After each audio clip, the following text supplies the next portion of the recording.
right, Skeeter Wyatt here. We got this white Pontiac behind us. What's your name, brother? Corey. All right, Skeeter Wyatt here. We got this badass pickup truck right here. What's your name, brother? James. James. All right, Skeeter Wyatt here. We got this badass Mopar next to us. What's your name, sir? Jim Barnes. Jim Barnes. All right, Skeeter Wyatt here, and we got a pretty unique vehicle right behind us. What's your name, brother? Scott Leroy. Scott Leroy. All right, Skeeter Wyatt here, and we got this this black SUV truck. I thought it was a Blazer. Apparently, it's not. It is a 1985 Chevy S10 Blazer. Okay, so what's going on with the front end, brother? It's got an Oldsmobile Bravada grille. It's got a 87 Buick Regal front bumper section, 5.5 inches and welded back together. It's got a 97 Riviera supercharged 3800 V6. 2009 Pontiac G8 GT. I have completely replaced the entire drivetrain. Every single part of it has failed in the last 4 years, 40,000 miles. This is my Australian nightmare. The only Australian nightmare I know is that Stingray I got my boy Steve Irwin. R.I.P. in peace. You know what I'm saying? It's a 1952 Chevy 3100. Ford 9-inch, Mustang 2 front end, 4L60 transmission, 5.3 liter Vortec LS motor. Man, this thing got more work than the Kardashian sisters. You know what I'm saying? It's a 68 Barracuda Formula S, originally 383 4-speed car, one of 552. When I got it, that engine was long gone. It's now a stroked 440, 496 cubic inch with a six-pack. Ooh. This is a 65 old Starfire convertible, 425 big block. They only made 2,236 of them in 65. 370 horse, just pure American muscle. Hell yeah, brother, man. You making my jean shorts tighten up a little bit. You talking like that. What did the truck look like when you got it, and what kind of work have you done to it other than the engine swap? It was raised up. It had a 4.3 in it. It was blue on top, silver on bottom. It was a basically farm vehicle. So it was a beat up piece of junk. So you said it used to be a farm vehicle? Basically. All right, well now it's an ass whooping vehicle right now. You know what I mean? Rear wheel drive, supercharged on it. Just a suggestion. If you got actual American parts, you might not be having these problems, brother. Yeah, well, most of it's American. It's Don't say that, brother. You're gonna hurt my feelings. About 3 years ago, it came out of a storage building in boxes and pieces. 18 months later, this is what it looks like.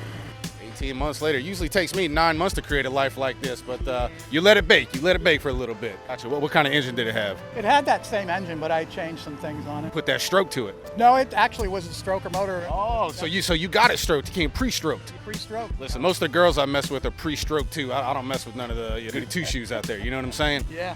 Now you said they made just over 2,200 of these. Which number is this? I don't know what number it is in designation, but there's not many of them left on the road. I got you. Now listen, if you asked me that question, I'd have said I'm number one because I'm always number one. You feel me? A stock engine is capable of around 300 horsepower. By the time you lose your percentage out the drivetrain, it's probably 250, I would guess. Now listen, 250 American horsepower is like 850 import horsepower. So I have to talk to these. Listen, brother, let reality be what I want it to be. It's 2023, all right? It's my truth, You can okay? reject reality and substitute your own. That's fine. You know what I mean? Again, 2023. Everybody's doing it now. You know what I mean? I'd say this car probably was taken off the road like a total of a year in between all of the braking. Yeah, this thing was kind of an emotional nightmare for me because this is my only car. This is my daily. But listen, brother, it sounds like this depression is taking it over. I have a recommendation right now. How long of a burnout have you done in this car so far? Not very many. Not very. That's your problem. That's your problem right there, man. I'm telling you right now, if you ever feel bad, just go out there and light them tires up, man. It'll make you feel better. Trust me on that. Yeah, I do need to do some more burnouts. Yeah, you do. Yeah, you do. See that? I'm a very persuasive individual. Now, we were talking a little earlier about this paint scheme. So what's the thought process behind it? It's just a two-tone paint, gunmetal gray and quicksilver metallic. Gotcha. Gunmetal gray, quicksilver metallic. We got some comic book characters over here. You know what I mean? This thing's badass like a comic book character. I'll tell you that much right now. We got the six-pack in there. Mm-hmm. Brother, I ain't seen a six-pack since I was 12 years old. I'm working with a beer keg right now, but That's the way to go. that's the way to go. Whatever gets the job done. Now, you said it makes about, what, 370 horse? 370 horse. The Starfire had specific heads, which bigger valves, bigger ports. They ran ultra-high compression pistons. Hell yeah, ultra-high compression. Listen, when I put these import guys in a headlock, it's also ultra-high compression. You know what I mean? They don't want to mess with these 26-inch pythons. All right? Hey, if I could put a decent import motor in there and I had the money for it, I would have done that too. You shut your mouth. You shut your mouth, brother. We're going to delete that part out of the interview. I would put a rotary motor in there if I had the money for it. Listen, brother, I got a weed eater at home. It sounds about the same as a rotary motor. It does sound horrible, but they are fast. Yeah, well, you know, fast for one pass before it, blows the guts out of it. You know what I mean? Thankfully, I have access to OEM repair data through because I'm automotive tech now. What shop you work at? Just a little shop, Hudson Auto Care on. Remind me never to go there, man. I heard about this guy's car. I don't need working on my car. No, I'm just messing with you, brother. Before I worked there. I got you. No, most of this happened while I worked at Pep Boys. Okay. Hey, makes sense now. Makes total sense. Okay, all right. How many trailer park heifers can you fit in the back of this thing? You can't put any. You can't put any? No. Oh, is it really a truck if you can't put trailer park heifers in the back of it? You can see, real trucks only have 2 doors. So 2 doors and no whores. Is that what you're trying to sell me? That's it. Yeah, yeah. Oh, That's it. Man, the hits just keep on coming. What was the longest burnout you ever done? I don't know. I'm afraid I'm going to break something, so I keep it kind of. I'm not young anymore. If I was 16 again, I'd probably be wrapped around a pole. But I know a lot of girls that wrap themselves around poles, and they seem to be doing all right. You know. I had a few myself. You know what I'm saying? Yep. Now tell us a little bit about that exhaust. So Oldsmobile ran straight duals and came out of the quarter panel in the back, both sides, That's right. So what do you think the thought process was behind that? just to make it over the top. That's right. Like Sylvester Stallone, brother, over the top. Let's go. It's up for sale right now, so if I don't get a chance to, it's not going to break my heart. Well, I might have to buy it so I can prevent you from throwing an import motor in it. God dang, brother. I mean, you about to. Look, everybody's money's good. Listen, I got $300 and a pack of Marlboro Reds if you take it. That won't get you the gas to go in. Oh, brother, listen, I made an offer. I tried, ladies and gentlemen. Listen, I got the 1978 Chevrolet Camaro Type LT with the Mullet Drive 305. You think you beat this car in the race? I think so, yeah. You think so? What makes you think that, brother? Just a hunch. Just a hunch. Listen, brother, there's a reason Pontiac is out of business right now. It's because they kept getting their ass whipped by the 1978 Chevrolet Camaro right here.